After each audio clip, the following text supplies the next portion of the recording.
Hello, and welcome to the third and final caregiver information video for the Cerebra Sleep Project.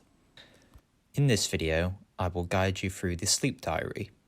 This is to be used alongside the ActiWatch over the 10-day sleep assessment. The sleep diary provides sections for you to record your child's sleep and to provide ratings of their behaviour throughout the day.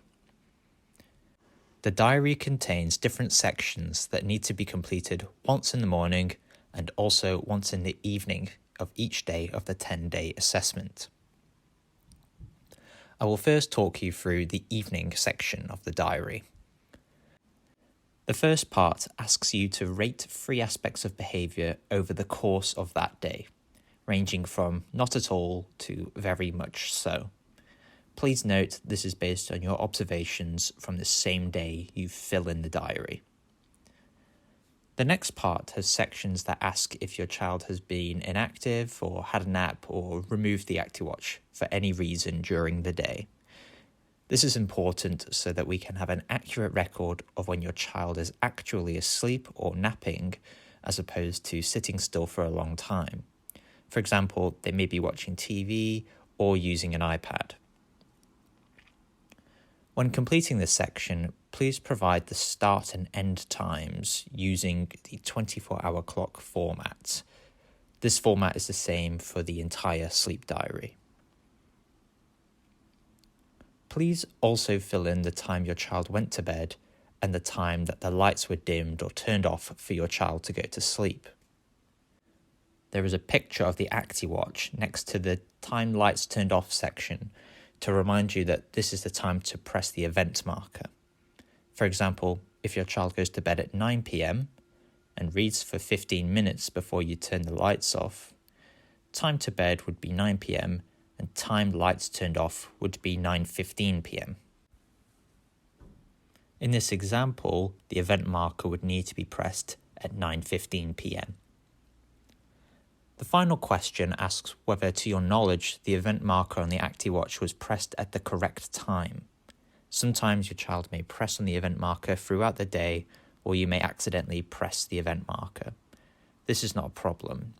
If you record when the event marker was pressed in the morning and the evening, we'll know which presses to look out for. On the next page, you will see the section we'd like you to fill in the following morning. The first questions refer to your child's final waking. This is the final time that your child woke up in the morning to start their day. For example, your child may have woken up at 4:30 a.m. because of a nightmare, and then later went back to bed and fell asleep. Later on, they woke up to start their day at 7:10 a.m. The time your child woke up may not be the same time that they got out of bed. For example, this child woke up at 7:10 a.m. but stayed in bed for another 20 minutes before getting up to start their day. In this case, time out of bed was entered as 7:30 a.m. The event marker on the ActiWatch should be pressed when your child wakes up. Sometimes you or your child may forget to press the event marker either at lights out or at wake up. We understand that it might not be possible to press the event marker on the ActiWatch at the exact time of waking.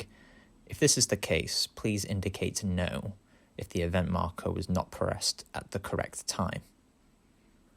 The time your child took to fall asleep the previous night is also recorded here. For example, if your child took 20 minutes to fall asleep on the 7th of February, you would need to complete this information in the morning section for the 8th of February. Similarly, any instances of night awakenings need to be reported in the morning section of the sleep diary. For example, if your child went to sleep at 8 p.m. on the 7th of February and then woke up at 11 p.m. because of a nightmare, this would be recorded in the morning section for the 8th of February. If your child woke up at any time, please indicate yes to the question, did your child wake up at any point during the night? We ask that you do your best to indicate why your child may have woken up. In this example, the child has awoken because of a nightmare. If you're unsure why your child woke, please tick unknown. If the reason isn't listed, please tick other. We will also ask you for the time the night awakening started and ended if you're able to provide this information. In this example, the child woke at 11 p.m. and stayed awake for 15 minutes. There are spaces for multiple entries if your child woke up during the night multiple times.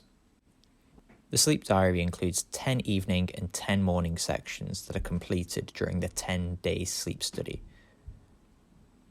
Please contact me if you have any questions about the ActiWatch or the sleep diary. Thank you so much for your support with our research. Projects like this would not be possible without families like yours.